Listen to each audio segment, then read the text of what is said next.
Since we're getting a new season of Star Wars The Clone Wars, I'm going to be reviewing all of the episodes in chronological order, starting with the Christophsis arc. Okay, so the first episode in the arc is Cat and Mouse. If you're wondering what season and episode it is, it's Season 2, Episode 16. So basically, the Separatists have a big blockade around Christophsis. Anakin and Obi-Wan's job is to deliver troops down to the surface, but they can't get through because of the big blockade. And Bail Organa and his troops that are protecting him are being outnumbered on the surface, and they need help desperately. So I really like the simplicity of some of the stories in the Clone Wars. Some of them are more in-depth and new, and some of them are kind of old stories that we've seen in other movies and shows. But even the ones that are kind of predictable stories, with the Star Wars flair, even like the most simplistic storylines are still fantastic episodes. So Anakin Skywalker and Admiral Yularen are holding off the Separatist blockade, waiting for Obi-Wan's reinforcements to arrive. Eventually, Obi-Wan gets to the party, and he orders Anakin to regroup to his cruiser so that they can continue with the rest of the plan. Anakin doesn't like this idea, he just wants to go out guns a-blazing, but eventually he does do what Obi-Wan says and he regroups. Right away, even in the first episode, we get to see the relationship between Anakin and Obi-Wan. Anakin always just wanting to get in the action and get the job done, while Obi-Wan is a little more patient.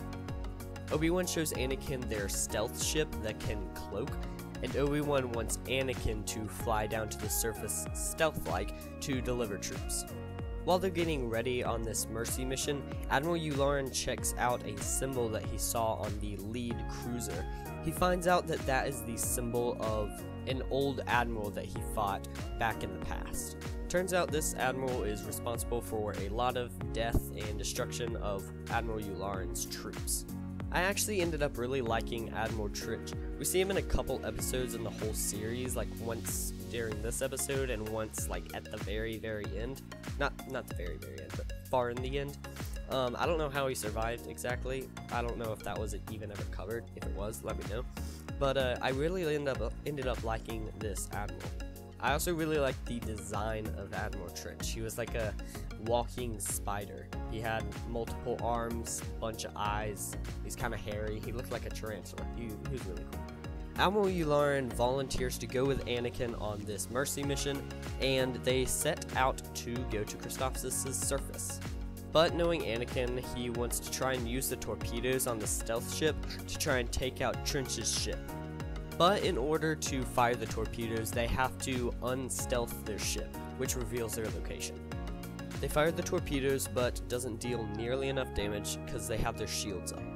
Anakin recloaks the ship, but they try again later, but fail in the same way. Trench decides to fire torpedoes at Anakin's ship before they try and cloak, and Anakin doesn't cloak their ship. Instead, as the tracking torpedoes are following them, he grazes over the bridge of Trench's ship and leading the torpedoes right into the bridge, blowing up their ship. Trench tried to raise their shields again, but the shields had to recharge, and there was no hope for that whole ship. I really like the whole game in this set of scenes. You know, Anakin has to uncloak their ship in order for their torpedoes to fire, and Trench's ship, they have to lower their shields for their torpedoes to fire, and they have a recharge time. I really like the whole idea of if you fire your torpedoes, you have to give up your shields or your cloaking device. So basically, in the end, Trench's ship was destroyed, they get troops down to the surface, and they can start their ground assault. So yeah, overall a great episode, and that's it for Cat and Mouse. Now moving on to the next episode, it's Hidden Enemy. If you're wondering what season and episode it is, it's Season 1, Episode 16. So basically, Obi-Wan and Anakin made it to the surface of Christophsis. They've secured a base and all that stuff. They're preparing for an assault from the Separatists. Obi-Wan and his unit is in one tower, Anakin and his unit with Rex and stuff is in another one, and basically the plan doesn't go as planned, and turns out there's a traitor in their midst because there's absolutely no way the Separatists could have known the Republic's plan. So basically the Republic loses a lot of men, but they end up escaping on a gunship. They take a Separatist tactical droid head from one of the droids, and they take it back to their base to analyze it. So basically they're trying to find out who the traitor is, and they're using the Separatist tactical droid to find out how they knew their plan. Obi-Wan and Anakin basically leave Rex and Cody to investigate while they go behind enemy lines. So as we follow Obi-Wan and Anakin, this is the first time we see Ventress. So basically Ventress is an assassin that Count Dooku trained in the ways of the dark side, and she was sent by Dooku to lead the troops of the Separatists on the Battle of Christophsis. So basically they fight it out, but Obi-Wan and Anakin end up walking into a trap, and they have to escape. On the other end, Cody and Rex are investigating the traitor in the midst. They find out that communications that have been sent have been coming from Slick's barracks, and Slick is a sergeant and a leader of a squad, so they gather the whole squad together to find out who the traitor is. And if you're watching this in chronological order, this is going to be the first time you actually see a difference between clone trooper appearances and also personalities. So we hear the alibis of all of the different clone troopers, and we find out that actually Slick is the traitor. Slick tries to run away, of course, because he's the traitor, and Rex and Cody try and capture him. Basically, they lose him. They're outside around the gunship areas. They see a signal. They think it's Slick, but it turns out to be a bomb, and a bunch of gunships and tanks explode. One of the clones spots Slick heading into the command center. Cody and Rex check it out. They notice it's all clear, but they hear him above in the ventilation shaft. They know he's listening in, so they kind of trick him into believing they're headed somewhere else. They use that to try and capture Slick. Basically, they fight hand-to-hand combat. They eventually capture him. Obi-Wan and Anakin arrive, and it's on to the next episode. So the next episode is actually the theatrical released movie. For this, I'm just going to be reviewing the Christophsis part. If you've never watched the movie, if you really want to watch it, the whole thing, you can. But the really only decent part of the movie is the beginning of it anyways. So I would just watch the 2 episodes I just reviewed, and then the Christophsis battle at the beginning, and then that's really it. So basically, the Republic prepares for the large Separatist attack on Christophsis.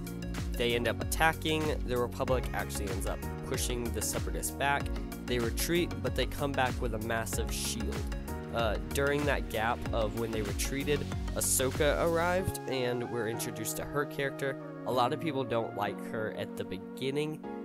Me personally, she wasn't annoying, she was just a kid. She's not really a character that you're just absolutely loving at first, but she's not annoying in my opinion. But a lot of people were annoyed at the beginning. But overall, as the series goes on, people love her a lot more, including me.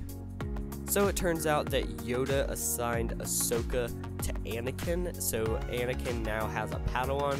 He doesn't like that idea. He gets really annoyed by her because of her immaturity, but he really doesn't realize how much them two are alike. Basically, they're forced to work on a plan together. They sneak behind the shield and try to disable it. Eventually, the Separatists attack again with their big shield.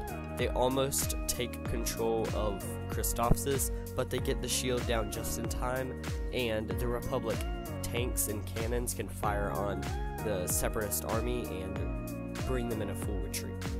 After they finish the battle, Yoda calls, telling Anakin and Ahsoka to investigate the whole Jabba's son being stolen by bounty hunters thing.